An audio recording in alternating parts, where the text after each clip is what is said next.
ওটা কি যেন একটা ভেসে আসছে মনে হচ্ছে। কোথায়? ওই যে আসছে, দেখো। আরে হ্যাঁ, তাই তো, ওটা তো একটা শিশি। কিন্তু কি আছে বলো তো এতে? বাইরে থেকে তো কিছু বোঝা যাচ্ছে না। কৌতূহলের বশে বীর সেই নদীতে ভেসে আসা শিশিটির মুখ খুলে ফেলে এবং সেই শিশি থেকে বেরিয়ে আসে একটি অদ্ভুত মাকড়সা।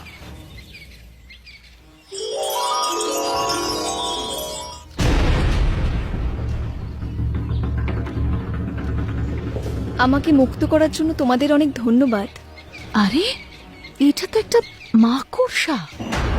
হ্যাঁ গো, আমি আরব দেশ থেকে ভাসতে ভাসতে আসছি। কিন্তু তুমি এই শিশির মধ্যে এলে কিভাবে? আর তোমার পা দুটোই বা ভাঙা কেন? দুঃখের কথা কি বলবো আর, আমার পা দুটো ভেঙে আমাকে জোর করে এই শিশির মধ্যে বন্দি করে নদীতে ভাসিয়ে দেওয়া হয়েছে গো। কে কে তোমাকে বন্দি করেছে? আরব দেশের রাক্ষসী। আরব দেশের রাক্ষসী? হ্যাঁ, আমাকে যেমন দেখছো আমি আসলে তা নই। আমি আরব দেশের রাজার ঘরের পুত্রবধূ, কিন্তু এক দুষ্টু মাকড়সা রাক্ষসী তার রূপ আমাকে দিয়ে আমাকে বন্দি করেছে। আর আমার জায়গায় সে এখন আরব দেশের পুত্রবধূ হিসেবে বিরাজ করছে। কি বলছো তুমি? ওই রাক্ষসী আমার দুটো পা ভেঙে দিয়েছে, যাতে কোনোদিনও যদি আমি এই বন্ধ শিশি থেকে মুক্তি পাই তবুও যেন আরব দেশে ফিরে যেতে না পারি। এই বলে মাকড়সাটি কাঁদতে থাকে। মাকড়সাটির কান্না বীরের মনকে ভারাক্রান্ত করে তোলে। কেঁদো না মাকড়সা রানী, কেঁদো না। আমি তোমাকে নিয়ে যাব আরব দেশে। তুমি? হ্যাঁ, তোমার সাথে যে অন্যায় ওই রাক্ষসী করেছে তাকে তো শাস্তি দিতেই হবে। কিন্তু আমার পা দুটো তো ওরা ভেঙে দিয়েছে, আমি চাইলেও আর আরব রাজ্যে যেতে পারবো না।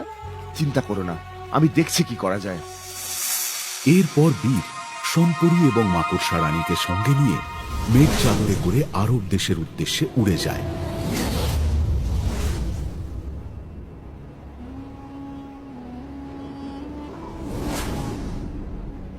আরব দেশে তো পৌঁছে গেলাম।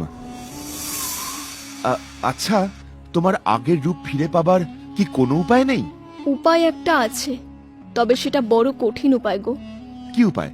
আমার ভাঙা পা দুটো আবার আমার শরীরের সাথে জুড়ে দিতে পারলেই আমি আবার আগের রূপ ফিরে পাবো।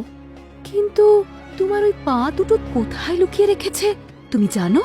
হ্যাঁ, রাক্ষসী যেই ঘরে রয়েছে ঠিক সেই ঘরে একটা সিন্ধুক আছে, আর সেই সিন্ধুকের মধ্যে একটি লাল কৌটো আছে, আর সেই লাল কৌটোর মধ্যে রয়েছে আমার পা দুটো।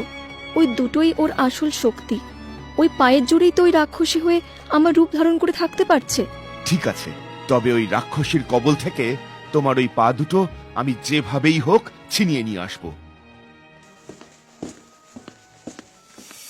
এরপর বীর মাকড়সা রানীর সেই দুটো পাকে রাক্ষসীর হাত থেকে উদ্ধার করতে একাই আরব দেশের রাজবাড়িতে চলে যায়।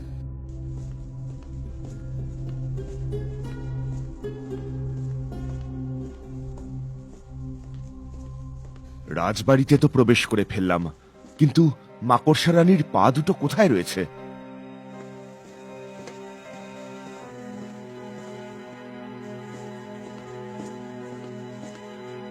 চলুন রানীমা, আপনাকে স্নানাগারে নিয়ে যাই।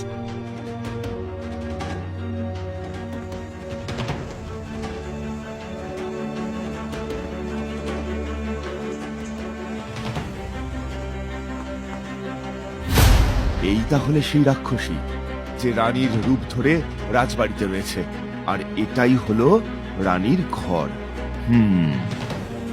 এরপর বীর রানীর সেই কক্ষে প্রবেশ করে এবং মাকড়সা রানীর কথা মতো সেখানে একটি সিন্ধুকও দেখতে পায়। আর এই তো সেই সিন্ধুক যেটার কথা মাকড়সা রানী বলেছিল আমাকে যেভাবেই হোক এই সিন্ধুকটা খুলতেই হবে। কিন্তু তার জন্য আগে এই সিন্ধুকের চাবিটা আমাকে খুঁজে বের করতে হবে। হ্যাঁ,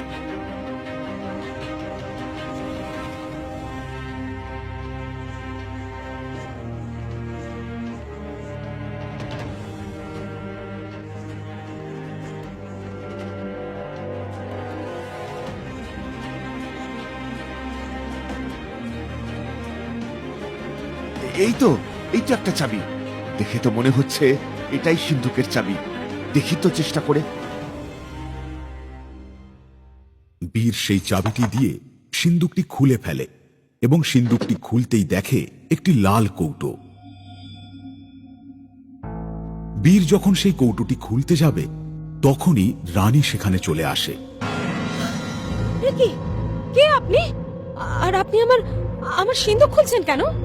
আমি বীর, আমি আমি আপনার এত বড় দুঃসাহস, আপনি রানীর ঘরে চুরি করতে এসেছেন? দাঁড়ান, আমি এক্ষুনি লেঠেল দিয়ে আপনাকে বন্দি করার ব্যবস্থা করছি।